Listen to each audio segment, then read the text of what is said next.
के मुजाहरे किए हैं पहलगाम में, और वो नाकाबिल बयान है, वो तकलीफ़देह हैं, दर्दनाक है, और जितना भी उसका हम कंडेम करें वो कम है, क्योंकि वो लोग तो अपने आप को हैवानात और बदतरीन जानवरों से भी ज़्यादा गिरी हुई हरकत उन्होंने की है। और किसी के मज़हब का नाम पूछकर ये बात उनकी जान लेना, ये सरासर गलत है, जुल्म है।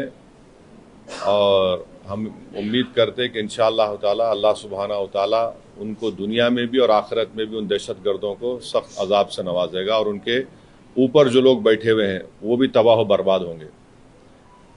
दूसरी बात यह है कि जो ऑल पार्टी मीटिंग का है, कल मैंने खुद जनाब किरण रिजिजू साहब से बात की थी, तो उन्होंने कहा कि हम लोग सोच रहे हैं कि उन पार्टीज को बुलाया जाए जिनके 5 MPs हैं या 10 MP हैं, वरना मीटिंग लंबी हो जाती। तो बोला हम छोटे पार्टीज को बुला लीजिए, तो वो मजाक करे, अरे तुम्हारी आवाज़ तो बड़ी ऊंची है। तो इसीलिए मैंने आज ट्वीट किया था कि ये मसला बड़ा अहम है, नेशनल इम्पोर्टेंस का है, जो ऑल पार्टी मीटिंग होने जा रही है, कि इसमें सब पार्टीज को बुलाया जाए। तो अभी जब मैं आपसे बात कर रहा था तो होम मिनिस्टर ऑफिस से होम मिनिस्टर मेरे से बात किए और बोले कहाँ हैं आप? तो मैं सर हैदराबाद में हूँ। तो बोले देर होगी मगर आप आइए। तो अभी अगर टिकट मिलेगा, इंशाल्लाह मैं बोला हूँ, जो भी टिकट मिलेगा पहुँचेंगे और उसमें शिरकत करेंगे और अपनी बात को रखेंगे। और जहाँ तक ये जो हमला हुआ है, मैं आप लोगों को याद दिलाना चाहूँगा, 2000 अटल बिहारी वाजपेयी की सरकार थी, तो वहाँ पर एक यात्रियों को मारा गया था, नुलवाल कैंप बोलते थे, उसी के नीचे 30 लोग मारे गए, यात्री मारे थे जब वाजपेयी वजीर आजम थे। तो उसके बाद एक लेफ्टिनेंट जनरल क्या है JH मुखर्जी साहब की कमेटी बनाई गई थी, वो रिपोर्ट अब तक नहीं आई। तो ये ऐसा नहीं है कि इन्होंने इस जगह का पहले इंतखाब किया। दूसरी बात यह कि जिस जगह पर इतने टूरिस्ट हैं वहाँ पर एक पुलिस वाला नहीं है, एक CRPF का कैंप नहीं है, कोई सिक्योरिटी के लोग नहीं है। तीसरा यह है कि जो वहाँ पर जो क्विक रिएक्शन टीम थी, CRPF के 2 यूनिट है, जो उनको ऊपर जाने में 1.25 घंटा लगा, और इन कमीनों हरामजादों ने जो हरकत की वहाँ पर नाम पूछकर गोली मारे, समुदाय पूछकर मारे। तो ये इसकी अकाउंटेबिलिटी तो होनी चाहिए। और यकीनन ये दहशतगर्द हमारे पड़ोसी मुल्क पाकिस्तान से आए, पाकिस्तान के ISI, पाकिस्तान के जो उनका इस्टेब्लिशमेंट है, उनकी पूरी तायीद और पूरी सपोर्ट उनको हासिल है। चौथी बात यह है कि ये बॉर्डर कैसा क्रॉस करके आए, कौन जिम्मेदार है इसका? अगर वो पहलगाम तक आ गए तो श्रीनगर तक भी पहुंच सकते। कितनी दूर है श्रीनगर वहां पे लोगों के लिए? तो ये यकीनन अकाउंटेबिलिटी फिक्स होनी चाहिए, और इन जालिमों से, इन कमीनों से, जिन 26 लोगों की जानें ली हैं, उनसे इंसाफ उसी वक्त होगा जब अकाउंटेबिलिटी भी फिक्स होगी और इन लोगों को कैफर किरदार तक पहुंचाएंगे, इन दहशतगर्दों को। और उम्मीद करते कि हमारी हुकूमत इन लोगों का ताक़ुब करेगी, इन लोगों को जो मरने वाले परिवारों हैं उनसे इंसाफ उसी वक्त होगा जो अकाउंटेबिलिटी फिक्स होगी। और ये दहशतगर्द ये जो जालिमाना और बिल्कुल ही घटिया किस्म की, माने हैवानियत से बदतरीन हरकत उन्होंने की, इसका हम कंडेम करते हैं। छठी बात यह है कि अंग्रेजी का एक बहुत बड़ा अखबार है टाइम्स ऑफ इंडिया, मैं समझ नहीं पा रहा हूं कि उन्होंने इस तरह की हेडलाइन कैसे कैरी की कि द कलमा सेव देम। आप इस तरह की हेडलाइन कैसे लगाते बताइए?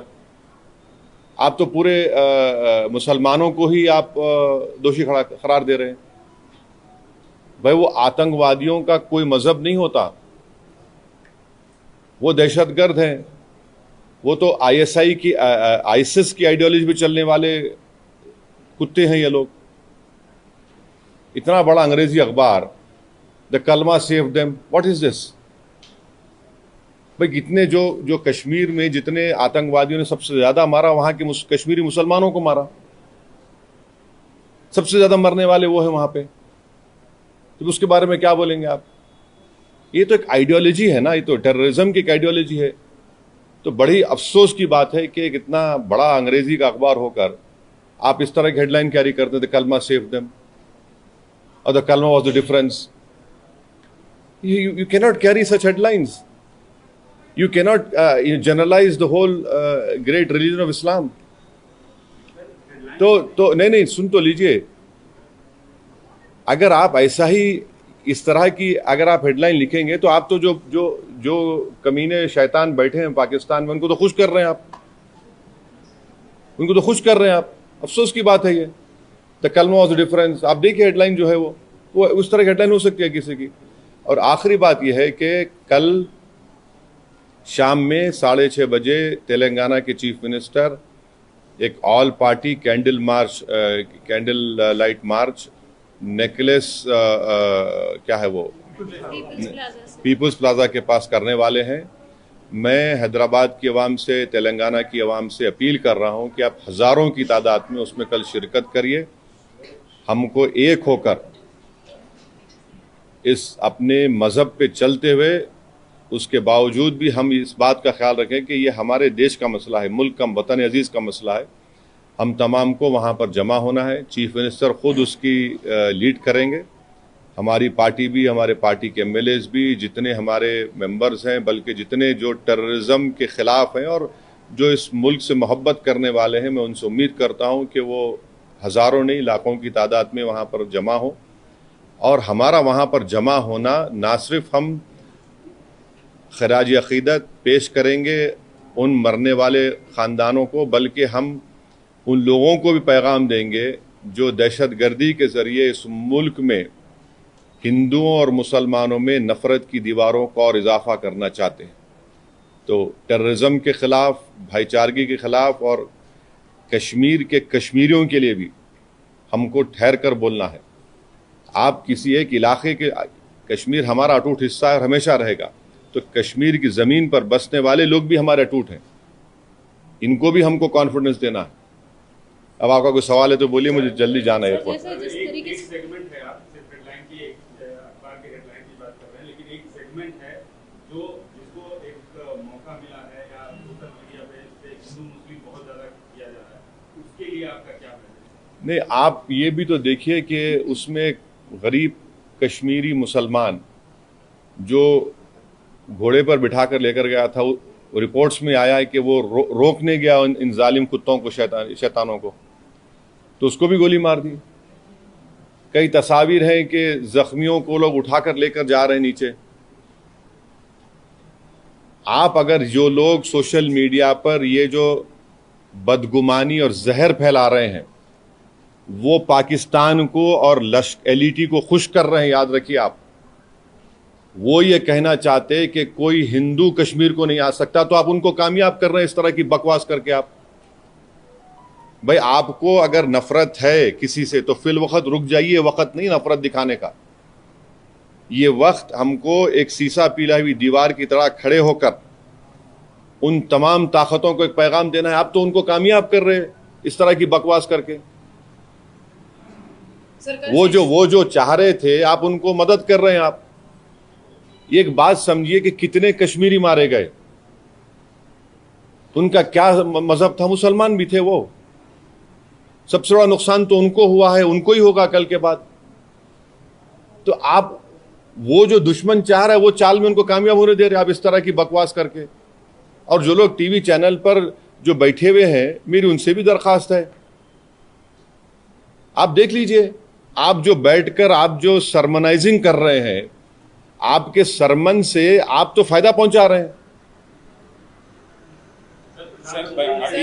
हाँ, बोलिए बोलिए बोलिए। प्रधानमंत्री ने एश्योर किया है पब्लिक मीटिंग में कि अब आतंकवादियों की जो बची खुची जमीन है वो भी अरे ले लीजिए ना भाई, कौन रोक रहा? हम तो बोल रहे हैं लो बोल के कई मरतबा। ये बात पीओके ले लीजिए जाकर, वो इलाका भी लीजिए जो चीन के पास है।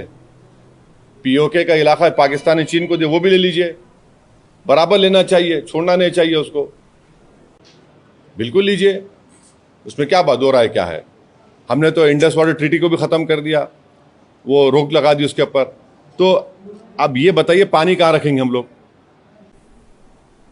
डैम बनाना पड़ेगा ना आपको, पानी कहाँ रखेंगे। दूसरी बात यह है कि झेलम चेनाब का मामला है, तो बागलियार हमने बनाया। अब ये जो चेनाब का मामला है पूरा पहाड़ी इलाका है,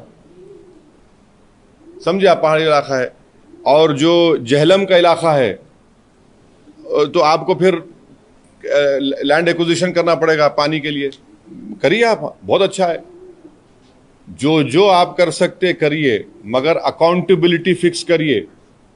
इस बात को याद रखिए कि हमने सर्जिकल स्ट्राइक भी किया, बालाकोट भी किया हमने, और 2000 में अटल बिहारी वाजपेयी के जमाने में नुलवाल कैंप में 30 यात्रियों की यही पहलगाम में मौत हुई थी। किसके ऊपर अकाउंटेबिलिटी फिक्स होगी? आखिर ये लोग कैसे आए? अगर पहलगाम तो आ गए तो श्रीनगर भी जा सकते हैं लोग। तो ये अकाउंटेबिलिटी फिक्स होना जरूरी है, डिटरेंस पॉलिसी हमारी देखना जरूरी है, और ये जो हरकत किए ये कुत्ते, इनको सजा मिलना जरूरी है। और असल इनसे ऊपर जो शयातीन बैठे हुए हैं, जो हमेशा ही नहीं चाहते कि ना भारत में ना कश्मीर में अमन रहे, इनको जड़ पेड़ से इनको सबक सिखाने की जरूरत है। ये सिर्फ मेयर रेटरिक नहीं होना चाहिए, बल्कि ग्राउंड पर उम्मीद करते कि एक्शन होना। और मैं ऑन रिकॉर्ड कह रहा हूं कि होम मिनिस्टर जो जाकर मिले विक्टिम फैमिली से, अच्छा किए। वो आसान काम नहीं था, मगर अच्छा किए। मगर उन विक्टिम्स को ये नहीं है कि हम भूल जाएं थोड़े दिन के बाद। उन मरने वालों के परिवार के आंसू रायगा नहीं जाना चाहिए। और कई ऐसे वीडियोस है कि जो लोग जिनको पनाह दिए, कश्मीरी मुसलमान पनाह दिए उनको, वो भी तो देखिए आप। सर ये जो मेजर्स लिए, ये जो मेजर्स लिए SUAC सार्क जो स्कीम में वीजास है उसको इमीडिएटली कैंसिल करना, रद्द करना, और 18 को बंद करना, और आप जैसा बोले झेलम, चेनाब, ब्यास, ये नदियों को कैसे रोक पाएंगे? मतलब डैम तो बनाएंगे। नहीं, ठीक है। देखिए वर्ल्ड बैंक इसका वो इंश्योर करता, तो आप करिए ना। हमको इतना से पानी कहाँ रखेंगे वो भी तो देख लीजिए। क्योंकि जो Chenab area is a mountainous area, and ये नदी जो जाती चेनाब की, वो माउंटेन से जाती। झेलम का जो है वो जमीन पर जाती, तो आपको डैम तो बनाना पड़ेगा। इंडस का जो है वो उधर अलग एरिया, वो तो अलग छोटा सा एकदम। वो नहीं सर, ये कैसा दिखती है मेजर्स को? ये काफी है पाकिस्तान की जो दहशतगर्दी। एक बात सुनिए, मैं प्राइम मिनिस्टर से एक सवाल ये कर रहा हूं कि जनवरी 2025 तक पहलगाम में उस मुकाम पर 2 CRPF की यूनिट थी, अब क्यों नहीं है? क्यों हटाया गया उनको? पूछ लीजिएगा। सही है तो सही है बोलिए, गलत है तो गलत बोल दीजिए। जो बेसान मीडोज है, क्या हुआ वहां पर? फिर नीचे से जो क्विक रिएक्शन एक्शन टीम को 1 घंटा लगा ऊपर जाने के लिए, और ये कमीने कुत्ते जो है नाम पूछकर मार रहे थे लोगों को, मजहब पूछकर मार रहे थे। अकाउंटेबिलिटी तो फिक्स होनी चाहिए भाई। अभी नहीं, देखिए, अगर आप लोगों के सोर्सेस में प्राइवेट जेट है तो बोलिए, बैठ के जाएंगे, टिकट मिला तो जाएंगे। आप लोग बड़े ज्ञानी हैं, पावरफुल लोग हैं आप लोग। अच्छा जी, बदला कैसे होगा? क्योंकि लोग आज, आम जनता जो है जो सड़कों पर उतर रही है, कैंडल मार्च कर रही है, विक्टिम्स जो है सब ये कह रहे हैं कि बदला इस बार तो लेना चाहिए, हर बार की तरह नहीं चाहिए। एक बात सुनिए, पिछले साल जुलाई में रेसी एक जगह है वैष्णो देवी करीब, वहां पर भी 7 या 9 टूरिस्ट को मार दिए थे। यकीनन टेररिज्म के ऊपर कोई कॉम्प्रोमाइज नहीं होना चाहिए, मगर अगर आप दावे करेंगे खत्म हो गया तो कहां खत्म हो रहा? अकाउंटेबिलिटी फिक्स करिए भाई, बस अकाउंटेबिलिटी आप फिक्स करिए। तो हम लोग ये मान सकते हैं कि ऑल पार्टी मीट में MIM की तरफ से ये मसला रहेगा। जो यहां बोला हूं ये बोलूंगा, और जो वहां बोलूंगा वो बाहर आके नहीं बोलूंगा। इंटरनेशनल लेवल पे किस तरीके से प्रेशर बन सकता है आपको लगता है? प्राइम मिनिस्टर ने अभी पब्लिक मीटिंग में एक बात सुनिए, ये टाइम जो है ना नेशन को देखने का है। जो भी नेशनल इंटरेस्ट में सिक्योरिटी के लिए, कश्मीरियों की तहफ़्फ़ुज़ के लिए जो भी स्टेप गवर्नमेंट उठाती है, MIM पार्टी उसको सपोर्ट करेगी। बाद में हमारी जो शिकायतें हैं नहीं हैं वो बोलते रहेंगे, मगर एज ऑफ नाउ इस क्रिटिकल टाइम पे हम सबको एक होकर ये काम करने की जरूरत है। इंटरनेशनल लेवल पे किस तरीके से इंटरनेशनल लेवल पे तो सरकार कर रही है ना, सरकार कर रही है। वॉट एवर स्टेप्स जो which have been taken in the cabinet committee on security, we welcome it, we welcome it. ठीक है, जो स्टेप लेना है। आप ये अलाउ तो नहीं कर सकते, मगर हम यही चाह रहे कि कहीं ना कहीं अकाउंटेबिलिटी फिक्स हो, मगर नेशनल इंटरेस्ट में तो हमको एक होने का है।